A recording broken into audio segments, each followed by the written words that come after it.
18th question ಇಲ್ಲಿ ಏನ್ ಕೊಟ್ಟಿದ್ದಾರೆ ನೋಡ್ರಿ, what is A composite number ಅಂತ ಕೊಟ್ಟಿದ್ದಾರೆ.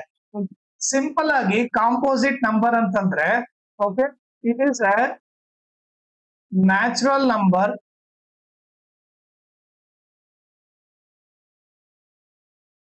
or a positive integer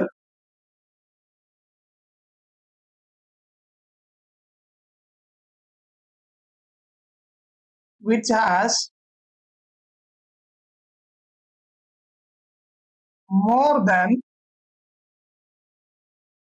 2 factors.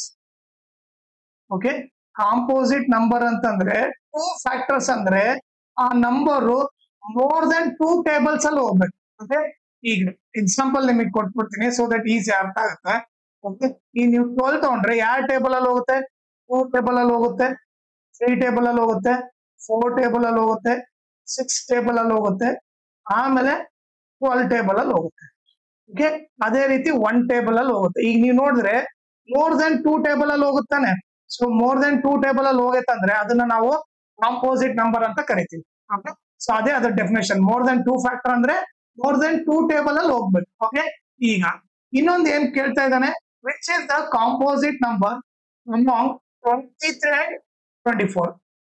23 ಮತ್ತೆ 24 ಅಲ್ಲಿ ಕಾಂಪೋಸಿಟ್ ನಂಬರ್ ಯಾವುದು? 23 ಯಾವ ಟೇಬಲ್ ಅಲ್ಲಿ ಹೋಗುತ್ತೆ? 1 ಟೇಬಲ್ ಅಲ್ಲಿ ಹೋಗುತ್ತೆ, ಇಲ್ಲ ಅಂದ್ರೆ 23 ಟೇಬಲ್ ಅಲ್ಲಿ ಮಾತ್ರ ಹೋಗುತ್ತೆ.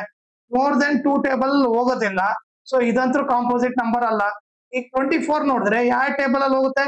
2 ಟೇಬಲ್ ಅಲ್ಲಿ ಹೋಗುತ್ತೆ. ಓಕೆ, 4 ಟೇಬಲ್ ಅಲ್ಲಿ ಹೋಗುತ್ತೆ, 3 ಟೇಬಲ್ ಅಲ್ಲಿ ಹೋಗುತ್ತೆ, 8 ಟೇಬಲ್ ಅಲ್ಲಿ ಹೋಗುತ್ತೆ, 12 ಟೇಬಲ್ ಅಲ್ಲಿ ಹೋಗುತ್ತೆ, 24 ಟೇಬಲ್ ಅಲ್ಲಿ ಹೋಗುತ್ತೆ. ಅದೇ ರೀತಿ 1 ಟೇಬಲ್ ಅಲ್ಲೂ ಹೋಗುತ್ತೆ. ಓಕೆ, ಆಮೇಲೆ 6 ಟೇಬಲ್ ಅಲ್ಲಿ ಹೋಗುತ್ತೆ. 24 ಬಂದ್ಬಿಟ್ಟು ಮೋರ್ ದೆನ್ 2 ಟೇಬಲ್ ಅಲ್ಲಿ ಹೋಗೋದ್ರಿಂದ ಇದು ಬಂದ್ಬಿಟ್ಟು ಕಾಂಪೋಸಿಟ್. ಸೊ ಸೆಕೆಂಡ್ ಆನ್ಸರ್ ಏನು? 24 ಈಸ್ ಕಾಂಪೋಸಿಟ್ ನಂಬರ್ ಅಂತ ಬರೀರಿ. ಓಕೆ, ಆಮೇಲೆ ಈ ಕ್ವಶನ್ ಅಲ್ಲಿ 18th ಕ್ವಶನ್ ಅಲ್ಲಿ 6 ಕ್ವಶನ್ ಕೊಟ್ಟಿದ್ದಾನೆ. ಓಕೆ, ಅದರ ಆನ್ಸರ್ ಕೂಡ ಏನಂತ ಹೇಳ್ಬಿಡ್ತೀನಿ. ಓಕೆ, ಕಾಂಪೋಸಿಟ್ ಈಗ 18th ಕ್ವಶನ್ ಬಂದ್ಬಿಟ್ಟು ಕಾಂಪೋಸಿಟ್ ನಂಬರ್ಗೆ ಈ ಡೆಫಿನೇಷನ್ ಬರ್ದ್ಬಿಟ್ಟು ಸೆಕೆಂಡ್ ಕ್ವಶನ್ 24 ಅಂತ ಬರ್ದ್ಬಿಡ್ರಿ. ಈಗ 6 ಕ್ವಶನ್ ಏನ್ ಕೊಟ್ಟಿದ್ದಾರೆ ನೋಡ್ರಿ, state the fundamental theorem of arithmetic. So ಅದಕ್ಕೊಂದು ಸ್ಟೇಟ್ಮೆಂಟ್ ಇದೆ. ಓಕೆ, ಸೊ ಆ ಸ್ಟೇಟ್ಮೆಂಟ್ ನ ಇಲ್ಲಿ ಬರ್ದ್ಬಿಡ್ತೀನಿ. ಓಕೆ, ನೀವೇನ್ ಮಾಡ್ರಿ, ಓಕೆ, ಈ ಸ್ಟೇಟ್ಮೆಂಟ್ ನ ಬರ್ದ್ಬಿಡ್ರಿ. Okay, state fundamental theorem of arithmetic ಅಂದ್ರೆ ಈ ಸ್ಟೇಟ್ಮೆಂಟ್ ಬರ್ದ್ಬಿಡ್ರಿ. ಓಕೆ, ಈಗ ನೆಕ್ಸ್ಟ್ ಕ್ವಶನ್ ಏನ್ ಕೇಳ್ತಾ ಇದಾರೆ, write the composite number which has 7 and 3 as its only prime factors.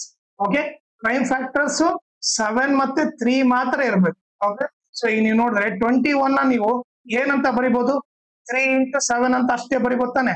ಈ 21 ತಗೊಂಡ್ರೆ ಟೇಬಲ್ ಅಲ್ಲಿ ಹೋಗುತ್ತೆ. 3 7 ಜಾ 7 1 ಜಾ 7 into 7 ಬರೇ.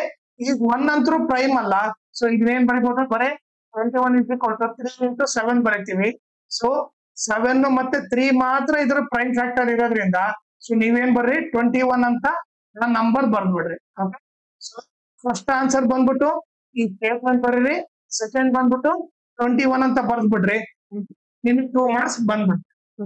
ಆಮೇಲೆ ಇದ್ರ ಜೊತೆಗೆ ಇನ್ನೊಂದು ಇಂಪಾರ್ಟೆಂಟ್ ಥಿಂಗ್ ಏನಂದ್ರೆ, ಈ ವಿಡಿಯೋ ಡಿಸ್ಕ್ರಿಪ್ಷನ್ ಅಲ್ಲಿ ನಾನು ನನ್ನ Instagram channel link, Telegram channel link, ಆಮೇಲೆ ಮ್ಯಾಥ್ಸ್ ಮಾಡೆಲ್ ಕ್ವಶನ್ ಪೇಪರ್ 2 ಕೊಟ್ಟಿದ್ದಾರೆ, ಸೆಟ್ 1 ಮತ್ತೆ ಸೆಟ್ 2.